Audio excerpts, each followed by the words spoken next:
Pessoal, então, seguindo a minha explicação aqui, né, estava falando dos metais de transição, quando eles viram hidróxidos, eu fiz uma tela aqui, ó, eu já percebi, ó, eu já observei, né, que mais da metade desses elementos de transição aqui, muito difícil eles aparecerem assim nos exercícios de ensino médio, né?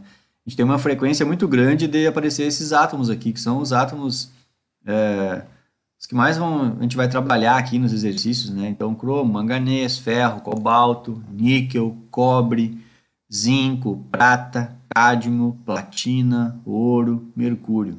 Então, são, digamos assim, que eu acho interessante vocês se familiarizarem, né, com esses elementos aqui. Então, acho que é os que mais vão aparecer aí, tá? Os outros são bem mais raros, né?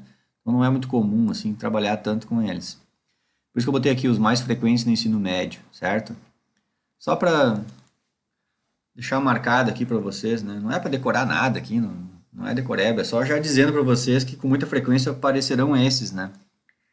E eu mesmo, eu já sei muito como é que é o número de oxidação deles aqui, já de tanto de trabalhar, né, com eles, mas vocês não sabem, então eu não vou entrar em detalhe aqui, falar de cada um, porque aí seria, eu estaria querendo, sei lá, mostrar uma coisa que eu já sei por experiência, mas não é assim, vocês não precisam saber já, né? Porque cada vez que aparecer eles, isso que eu quero dizer, cada vez que eles aparecerem lá, vocês vão conseguir fazer o exercício. Vocês vão olhar lá, ele tem o hidróxido de ferro, tu vai ver como é que está o hidróxido de ferro, tu vai saber se é o ferro 3+, ou é o ferro 2+. Ponto final, entenderam? Então eu não quero complicar a coisa aqui. Só quis mostrar para vocês, né, que na real nem é todos, né? Menos da metade é o que vocês vão trabalhar aí nos exercícios. Pode ser que apareça algum perdido um dia numa prova, hein, mas a maior frequência tranquilamente são esses aqui, pode ter certeza, tá? Bom, então acho que eu vou ir adiante. Bom, agora a gente vai, olhem só, a gente vai começar a estudar isso aqui, ó, a força das bases. Lembram que quando a gente estudou os ácidos, a gente estudou a força dos ácidos e a gente viu que o que quer dizer a força do ácido. Lembram que o ácido forte era um ácido que produz bastante íons H+ em solução, né? Que é o H3O+, né? O hidrônio. E aqui é a mesma lógica, pessoal. Se uma base produzir bastante íons OH-, que é a hidroxila, se uma base produzir bastante esse íon em meio aquoso, ela rodeada por água, ela é uma base forte. Ela é a parte que queima a nossa mão lá. É o reagente bem... o reativo da base, né? Então, se uma molécula produz bastante esse íon em meio aquoso, ela é uma base forte. Então, aqui eu já vou dizer para você o seguinte, ó. Como a gente já aprendeu lá na classificação das bases, que existem duas bases, as bases formadas por ligação covalente e bases formadas por ligação iônica, então aqui eu já vou dizer para vocês. A gente só estudou uma base covalente, que era a amônia, né? Mas eu já vou dizer para você o seguinte, todas as bases covalentes, todas são fracas. Por mais que a gente só estudou uma, mas cada vez que vocês enxergarem depois lá no ensino, no terceiro ano de química lá, todas as bases orgânicas lá, elas são fracas. Todas, tá? Quais são, então, a possibilidade de a gente ter base forte? Sempre vai ser as bases iônicas. Só que nem todas as bases iônicas são fortes. Entenderam? Escutem com bons ouvidos o que eu estou dizendo. Ó, todas as bases covalentes são fracas. As bases fortes são as iônicas, só que nem todas as iônicas são fortes. Então, vamos lá. O que faz para que uma base iônica seja forte e outras bases iônicas sejam fracas?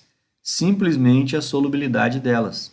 Vocês têm que pensar que a base iônica ela é formada por ligações iônicas e a molécula de água ela tem que separar essas ligações aqui, certo? Acontece que algumas moléculas iônicas, a água tem uma dificuldade muito grande de separar esses íons. E a gente diz que esses reagentes, essas moléculas iônicas, elas são muito pouco solúveis. Isso de fato acontece, né? Acabei até de dar o exemplo uma hora que eu falei do hidróxido de magnésio, lembra? Eu falei que o hidróxido de magnésio é muito pouco solúvel. Tu coloca ele em água, ele fica aqui, por isso que chama leite de magnésio.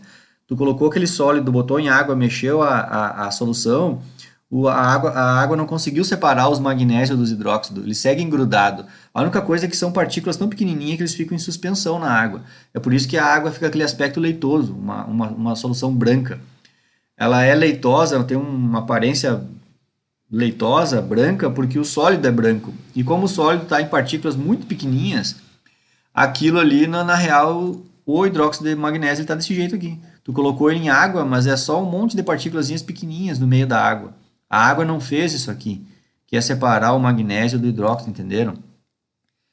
Só que aqui eu já quero explicar outra coisa para vocês. Então vai existir as bases bastante solúveis, tá? Então eu até escrevi bem claro aqui, eu fui no meu texto. Ó. Bases fortes são bases iônicas muito solúveis. Por que é isso, pessoal? Eu gosto muito de explicar assim, ó, e é o certo de explicar. Existe uma coisa de ser muito solúvel e existe de ser pouco solúvel. E é esses os nomes corretos, muito solúvel e pouco solúvel. Por exemplo, é errado dizer que é insolúvel. Nenhuma coisa é insolúvel. Insolúvel seria assim, a zero solubilidade. Não existe zero solubilidade, certo? Nas bases aqui. E depois em outras coisas que a gente vai estudar.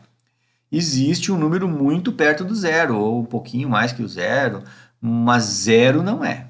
Então, se não existe uma base zero solúvel, eu não posso dizer que a base é insolúvel, sabe? Por mais que um monte de livro vai estar escrito lá, base insolúvel, eu acho que não é didático essa palavra, porque se a pessoa lê essa palavra insolúvel, ela associa que não solubilizou nada, e não é o certo.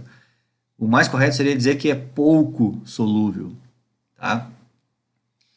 Ou, sei lá, se eu quiser, é isso. O certo é dizer isso, é pouco solúvel, né? E ou se a pessoa dissesse assim, mas isso ninguém diz, né? Assim, essa base na prática é insolúvel, sabe? Entendeu? Mas ninguém vai dizer isso aí, na prática é insolúvel. Não existe, né? Eu acho que isso aí é mais uma coisa da química aí que não é didático, né? É uma nomenclatura não didática, né? Dizer que é insolúvel, certo? Eu acho que o didático é dizer que é pouco solúvel. Pouco solúvel. Então, pessoal, as bases fortes, vamos voltar aqui para a minha explicação.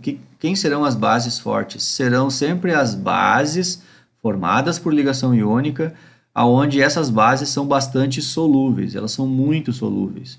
Vejam que eu fiz o mesmo desenho genérico aqui, tá? O cátionzinho, que é o metal, com as hidroxilas, são colocados em água e a água solvata separa os cátions dos ânions, gerando em meio aquoso a hidroxila e separou do cátion lá. Percebam que aqui eu fiz um detalhe, olhem para esse detalhe aqui, ó, uma coisa que a gente aprendeu aqui na disciplina. Ó.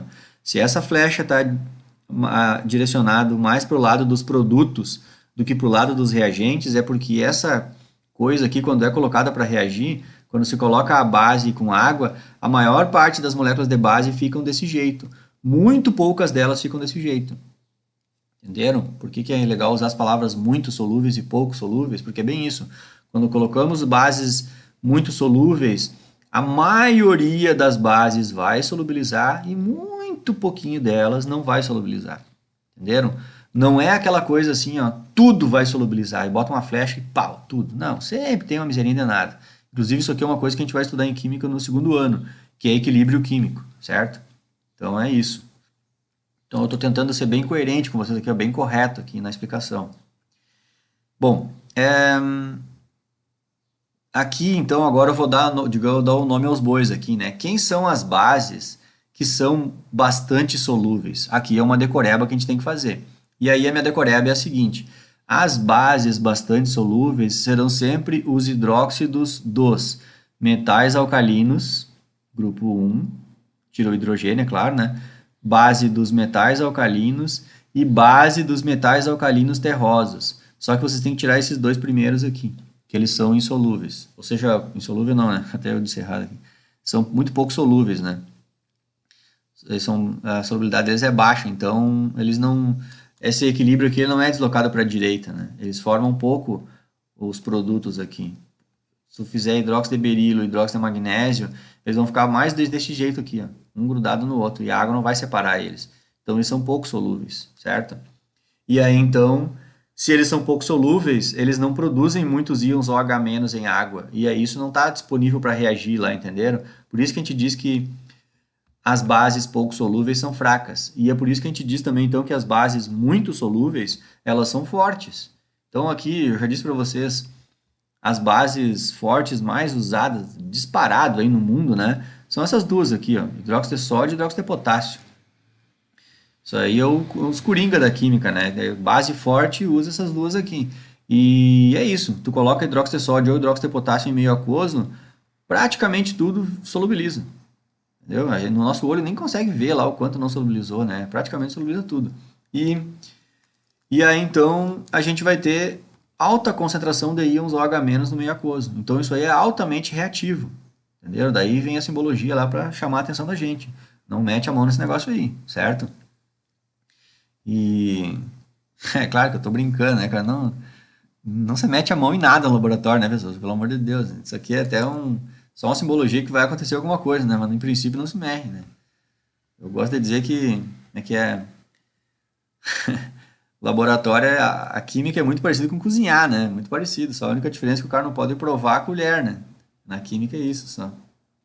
Mas é isso, não é uma brincadeira, mas é real. No laboratório não vai meter a mão em nada, nem tomar nada e tudo mais. Existe até uma técnica, assim, quando quiser cheirar alguma coisa, né? Tem toda uma técnica, assim. Bom, deixa eu ver aqui a minha explicação, acho que está tranquilo, né? Quais são as bases fortes, então, né? Então, estudando a força das bases. As bases fortes, então, são essas. São bases formadas de metais alcalinos e alcalinos terrosos, com exceção de berílio e magnésio. Então, isso aqui é uma decoreba, pessoal. Tem que decorar isso aí. Essas são as bases fortes. Depois que tu decorou as bases fortes, tudo e qualquer outra base que aparecer no mundo e lá é fraca, porque tu já decorou as fortes. Que nem eu disse para vocês, a gente tem que decorar quem são os ácidos fortes. Decorou quem são os fortes, todos os ácidos do mundo lá, tudo o resto, que é muita possibilidade de ácido, tudo é fraco. São bem pouquinhos que são fortes. E as bases também. São bem poucas bases que são fortes, é só essas. Então a gente tem uma, duas, três, quatro, cinco, seis, sete, oito, nove, 10 bases fortes. Essas aqui nem são usadas na prática, a gente não trabalha com isso aqui, né? Rádio, frâncio, né? Então na prática, aí, no dia a dia de trabalho, a gente está aqui, ó. É, mesmo hidróxido de lítio nem é tão comum assim. A gente usa muito poucas. Eu posso arriscar aqui que tranquilamente, sei lá, 90 e tantos por cento das bases usadas no mundo são essas aqui, sódio, potássio e cálcio. Tranquilo, posso afirmar isso para vocês, tá? Então essas são as bases fortes, tá? Bases muito solúveis, beleza? Ahn, então acho que vou deixar para o próximo vídeo aqui, vou falar um pouco da aplicação das bases. Tá acabando meu tempo mesmo.